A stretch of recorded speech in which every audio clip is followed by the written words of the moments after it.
आज का किस्सा एक ऐसी डॉक्टर का है जिसके गुनाहों के किस्सों ने उसके मुल्क की पुलिस के साथ साथ इंटरनेशनल पुलिस को भी चैन से बैठने नहीं दिया था। इस किस्से की फाइल खुलती है आज से 6 साल पहले। अक्टूबर 2017 का वक्त था। मलेशिया में एक ऊंची बिल्डिंग से एक महिला गिरती है। ये बात साफ नहीं हो सकी कि वो खुद गिरी या उसे गिराया गया, यानी ये एक हादसा था या फिर कोई साजिश। महिला बिल्डिंग से गिरने के बाद बुरी तरह से घायल हो जाती है और बिना इस रात से पर्दा उठाए कि उसके साथ असल में क्या हुआ, वो हमेशा हमेशा के लिए आंखें मूंद लेती है और उसकी मौत हो जाती है। महिला की मौत के बाद पुलिस तफ्तीश भी करती है, लेकिन उसे महिला की कोई शिनाख्त नहीं मिलती, क्योंकि ना तो कोई उसे पहचानता था और ना ही उसके पास कोई अपनी पहचान बताने वाला कोई सबूत या दस्तावेज था। काफी पसीना बहाने के बाद आखिरकार मलेशिया की पुलिस ये जानने में जरूर कामयाब हो जाती है कि मरने वाली महिला का ताल्लुक भारत के केरल राज्य से है। भारत से महिला का ताल्लुक पता चलने के बाद पुलिस ने शव का अंतिम संस्कार नहीं करवाया, बल्कि उसे मॉर्चरी में सुरक्षित रखवा दिया और अगले 4 महीने तक शव वहीं मुर्दाघर में ही पड़ा रहा। चूंकि मलेशिया में केरल से नाता रखने वाले सैकड़ों हजारों लोग रहते हैं, लिहाजा पुलिस ने उन लोगों से महिला की पहचान करने के लिए मदद मांगी, लेकिन पुलिस को किसी से कोई सुराग नहीं मिला जो उस महिला का पता दे सके। इसके बाद पुलिस ने महिला का पता लगाने के लिए केरल के एक अखबार में महिला की तस्वीर के साथ एक गुमशुदा लाश का एक विज्ञापन दिया। उस विज्ञापन को देखने के बाद एक महिला सामने आती है और उस गुमनाम महिला के बारे में कहती है कि वो उसे पहचानती है। हालांकि इस विज्ञापन को देखकर पुलिस के सामने महिला के आने से पहले करीब 4 महीने तक कोई भी सामने नहीं आया था। असल में उन 4 महीनों के दौरान होता यह है कि लोगों को उस महिला की तस्वीर देखकर करीब 20-21 साल पुराना किस्सा याद आ जाता है। विज्ञापन में छवि तस्वीर देखकर लोगों को डॉक्टर ओमाना का चेहरा याद आता है और साथ में याद आता है एक दर्दनाक हत्या का किस्सा, क्योंकि जिस वक्त वो वारदात पहली बार सामने आई थी उसने पूरे देश में सुर्खियां बटोरी थी और उस वारदात के बाद से ही पुलिस को उसकी तलाश थी, लेकिन वो पुलिस के हाथ कभी नहीं आई। उस चक्कर में पुलिस ने उस महिला तक पहुंचने के लिए इंटरपोल की मदद भी ली और हालात यहां तक पहुंच गए कि उस महिला को उस वक्त की सबसे खतरनाक कातिल की लिस्ट में सबसे ऊपरी पायदान पर नंबर मिला था। उसका नाम था डॉक्टर ओमाना इरालाम। मलेशिया से सामने आई डॉक्टर ओमाना की मौत की खबर के बाद केरल पुलिस भी हरकत में आती है, क्योंकि बीते 21 सालों तक पुलिस को उसकी तलाश थी। मगर उसी वक्त केरल की एक और महिला सामने आती है और वो दावा करती है कि मलेशिया में मरने वाली महिला उसकी बहन है और उसका नाम मर्लिन रूबी बताती है। उसके बारे में वो महिला दावा करती है कि मर्लिन रूबी मलेशिया के एक स्टोर में काम करती थी। दुविधा में पड़ी पुलिस दावा करने वाली महिला से उसका डीएनए टेस्ट करवाती है और इत्तेफाक से डीएनए भी मैच कर जाता है। ऐसे में अब पुलिस के सामने ये बात तो साफ हो ही जाती है कि ये डॉक्टर ओमाना नहीं बल्कि मर्लिन रूबी है। लिहाजा वो लाश दावा करने वाली महिला को सौंप दी जाती है और उसका अंतिम संस्कार कर दिया जाता है। हालांकि इस महिला की पहचान सामने आने के बाद डॉक्टर ओमाना का किस्सा फिर दब गया और पुलिस ने ये मान लिया कि डॉक्टर ओमाना अब भी फरार है और यहीं से डॉक्टर ओमाना की कहानी एक बार फिर जिंदा हो गई। लोग उसके बारे में बात करने लगे। सवाल उठना लाजमी था कि आखिर ये डॉक्टर ओमाना कौन है और आखिर क्यों उसे केरल की मोस्ट वांटेड क्रिमिनल का दर्जा दे दिया गया। ये बात भी सब जगह होने लगी कि 20-25 साल पहले आखिर उस लेडी ने ऐसा कैसे मर्डर किया कि उसे आज तक क्यों नहीं बुलाया जा सका। तो डॉक्टर ओमाना का जो सच सामने आया वो और भी दिलचस्प था। डॉक्टर ओमाना केरल के एक संपन्न परिवार की रहने वाली एक लड़की थी। पढ़ने में बेहद होशियार और परिवार में उसके भाई वगैरह भी बहुत अच्छे ओहदे पर थे। पढ़ाई लिखाई में अच्छी थी, लिहाजा मेडिकल में उसका चयन हो गया और आई स्पेशलिस्ट के तौर पर उसने प्रैक्टिस करनी शुरू कर दी। इसी बीच परिवार के लोगों ने अपने होनहार लड़की के लिए एक रिश्ता किया और बच्चों के डॉक्टर राधाकृष्णन के साथ डॉक्टर रोमाना की शादी हो गई। दोनों बेहद खुश रहने लगे। वक्त बीता, कुछ सालों में दोनों के 2 बच्चे भी हुए। सब कुछ अच्छा चल रहा था। पूरा परिवार वहीं केरल में रह रहा था। दोनों डॉक्टरों की प्रैक्टिस अच्छी चल रही थी। परिवार खुशहाल था। आर्थिक स्थिति भी बहुत अच्छी थी। इसी बीच दोनों पति पत्नी अपने घर को नए ढंग से बनाने का इरादा करते हैं। अपने घर के नए डिजाइन को देने के लिए वो एक आर्किटेक्ट से संपर्क करते हैं। उस आर्किटेक्ट का नाम था मुरलीधरन और उसके आते ही एक नई कहानी जन्म लेती है। मुरलीधरन डॉक्टर दंपत्ति को नए डिजाइन के घर दिखाता है और कुछ डिजाइनों पर चर्चा के बाद एक डिजाइन को फाइनल करके उस घर पर काम करना शुरू कर दिया जाता है।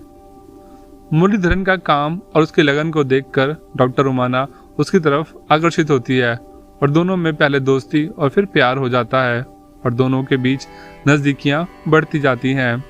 कुछ दिनों तक दोनों के बीच की बात दोनों तक ही रहती है, लेकिन ऐसे रिश्ते की एक अजब खुशबू होती है जो दूसरों को इसकी महक दे ही देती है। जाहिर है दोनों के रिश्तों के बारे में अब खुसर पुसर शुरू हो जाती है। जाहिर है ये बात डॉक्टर राधाकृष्णन तक पहुंची। डॉक्टर राधाकृष्णन ने समझाने की कोशिश की, लेकिन प्यार में पागल हो चुकी डॉक्टर रोमाना ने अपने पति की बात नहीं मानी। अब बात इस कदर आगे बढ़ गई कि नौबत तलाक की आ गई। डॉक्टर राधाकृष्णन ने आखिरकार अपनी बीवी को तलाक दे दिया, लेकिन दोनों बच्चों को अपने पास ही रख लिया। अब डॉक्टर रोमाना पूरी तरह से आजाद थी। मुरलीधरन से खुलकर मिलने की वजह से उसकी बात पूरे शहर में फैल गई और देखते ही देखते उसका क्लिनिक भी खाली रहने लगा। पेशेंट भी अब उसके पास नहीं आते थे। लिहाजा डॉक्टर रोमाना ने अब मुरलीधरन पर शादी करने का दबाव डालना शुरू किया, लेकिन मुरलीधरन पहले से ही शादीशुदा था और उसके 2 बच्चे भी थे। लिहाजा उसने शादी से इनकार कर दिया। मुरलीधरन से ना सुनने के बाद डॉक्टर रोमाना ने केरल छोड़ने का इरादा किया और मलेशिया में जाकर अपना बसेरा बनाया। मलेशिया में पहुंचकर डॉक्टर रोमाना ने एक क्लिनिक में नौकरी शुरू कर दी। मलेशिया जाने के बाद भी डॉक्टर रोमाना ने मुरलीधरन के साथ संपर्क नहीं छोड़ा, बल्कि दोनों लगातार एक दूसरे को फोन करते और एक दूसरे के संपर्क में बने रहे। अब मुरलीधरन थोड़ा लालची भी हो गया था और वो डॉक्टर रोमाना से पैसे तक मांगने लगा था। तब डॉक्टर रोमाना ने मुरलीधरन को एक ऑप्शन दिया। उसने कहा कि मलेशिया आ जाओ तो यहीं रहकर हम दोनों अच्छी जिंदगी बिताएंगे। अब डॉक्टर रोमाना ने अपना नाम बदल लिया और केरल में अपने ही एक जानकार से मिलकर उसने अपना नाम अमीना बिंदे ओबदुल्ला कर लिया और मुरलीधरन को भी एक मुस्लिम नाम दे दिया और दोनों के दस्तावेज बनकर तैयार हो गए और दोनों मलेशिया पहुंचकर पति पत्नी के तौर पर रहने लगे। अब सब कुछ ठीक ठाक चल रहा था, मगर मुरलीधरन की नीयत खराब थी। उसकी नजर उमाना के पैसों पर ही टिकी हुई थी। मुरलीधरन की पैसे मांगने की आदत की वजह से उमाना का उससे झगड़ा होने लगा। तब मुरलीधरन उमाना को मलेशिया में छोड़कर भारत वापस लौट आया। भारत लौटकर उसने उमाना को ब्लैकमेल करना शुरू किया। उसने कहा कि अगर उमाना पैसे नहीं देगी तो मलेशियाई पुलिस को उसके नकली नाम की जानकारी दे देगा। मुरलीधरन का ब्लैकमेल करना डॉक्टर उमाना को खर गया। तब उसने एक खतरनाक इरादा किया। उसके बाद डॉक्टर उमाना ऐसी साजिश रचती है कि जिसके बारे में सुनकर केरल के लोग आज भी सन्न रह जाते हैं। ये वाकया है 1996 का। डॉक्टर उमाना मलेशिया में जिस क्लिनिक में काम कर रही थी वहां से 1 हफ्ते की छुट्टी लेती है और फिर 7 जुलाई को मलेशिया से केरल पहुंचती है। केरल में तिरुवनंतपुरम में उतरने के बाद वो सीधे अपने भाई के घर पहुंचती है और फिर वहां अपना कीमती सामान रखने के बाद वो आगे के सफर पर चल पड़ती है। तिरुवनंतपुरम से वो सीधे ऊटी पहुंचती है और रेलवे के रिटायरिंग रूम में ठहर जाती है, लेकिन यहाँ वो 7 जुलाई को ही रूम नंबर 4 बुक करवाती है। हेमा के नाम से बताती है कि वो दिल्ली से आई है। वहां ठहरने के बाद वो बाजार जाती है और वहां से 2 बड़े सूटकेस खरीदती है और ऊटी के एक रिजॉर्ट में कमरा बुक करवाती है।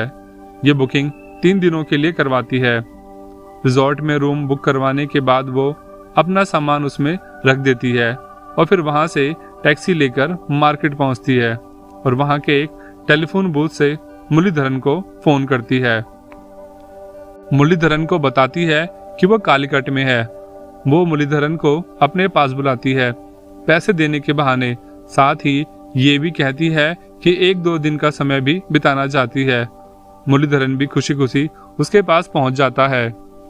मुरलीधरन को लेकर वो सीधा उसी रिजॉर्ट में पहुंचती है जहां उसने अपना कमरा बुक करवा रखा था। दोनों उसी रिजॉर्ट में रात बिताते हैं और अगले रोज सुबह वो बाजार से खरीदे गए 2 बड़े ट्रॉली बैग को लेकर रेलवे के रिटायरिंग रूम में रख देते हैं। तो उसके बाद वहां से निकलकर ये दोनों एक होटल पहुंचते हैं और वहां अच्छा खाना खाते हैं। डॉक्टर उमाना मुरलीधरन को खूब जमकर शराब पिलाती है।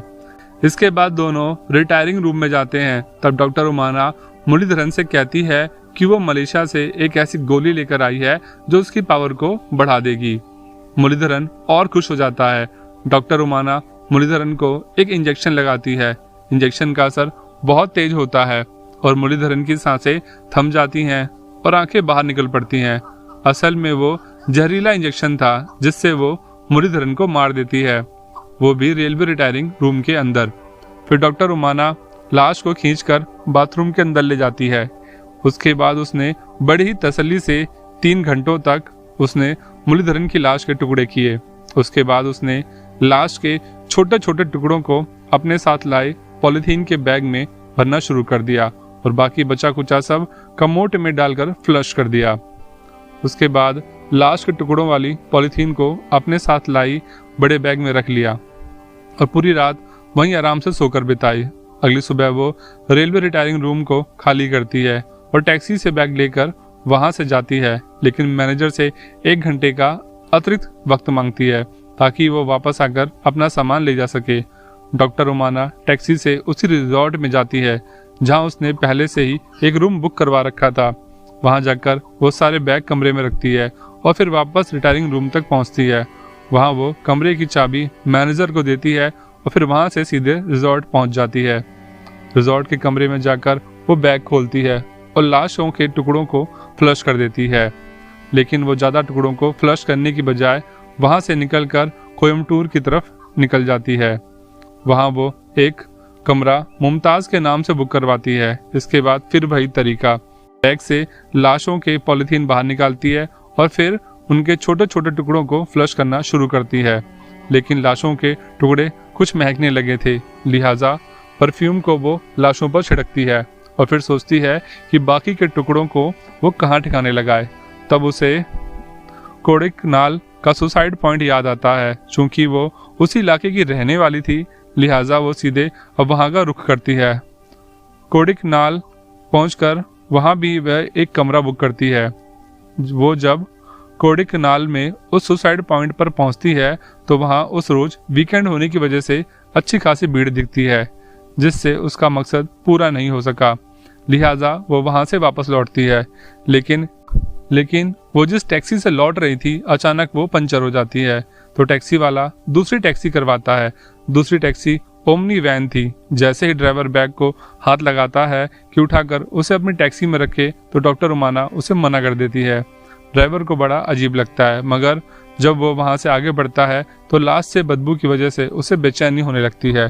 तो वो महिला से पूछता है कि बैग में क्या है। तब डॉक्टर उमाना एक नई चाल चलती है और ड्राइवर को अपने साथ मिलाने के लिए उसे सब सच बता देती है कि बैग में लाश के टुकड़े हैं और उसे ठिकाने लगाने पर अगर वो उसकी मदद करता है तो उसे भी पैसे मिलेंगे। टैक्सी ड्राइवर इस प्रस्ताव को ठुकरा नहीं पाया, बल्कि उसकी मदद करने की बात कहता है। सुनसान रास्तों पर चलते हुए ठंडी हवा के झोंकों से डॉक्टर ओमनी को नींद आ जाती है। थोड़ी देर में जब टैक्सी रुकती है तो वो पुलिस स्टेशन के सामने थी। ड्राइवर टैक्सी रोककर चीखता हुआ थाने के भीतर पहुंचा और बोला कि उसकी टैक्सी में लाश है। तलाशी हुई तो टैक्सी में एक महिला बैठी थी। डिग्गी में रखे बैग की तलाशी में लाश के टुकड़े मिले और पुलिस ने फौरन महिला को गिरफ्तार कर लिया। पुलिस ने तफ्तीश की और पूछताछ में पता लगा लिया कि लाश के टुकड़े किसके हैं। डॉक्टर ने सब कुछ पुलिस को सही सही बता दिया। मुरलीधरन के परिवार को भी बताया गया। डॉक्टर गिरफ्तार हो चुकी थी। उसे पुलिस ने अदालत में पेश किया। करीब 5 साल तक मुकदमा चलता रहा। साल 2001 में डॉक्टर रुमाना ने बेल के लिए याचिका डाली। अदालत ने उसे जमानत दे दी और जमानत पर बाहर आने के बाद वो ऐसी गायब हुई 21 साल बाद भी आज तक उसका कोई अता पता पुलिस नहीं लगा सकी। दोस्तों, इस कहानी को सुनाने का मकसद किसी को हैरान या परेशान करना नहीं है। इस कहानी को सुनाने का मकसद सिर्फ ये है ताकि आप क्राइम से सावधान रहें, सतर्क रहें।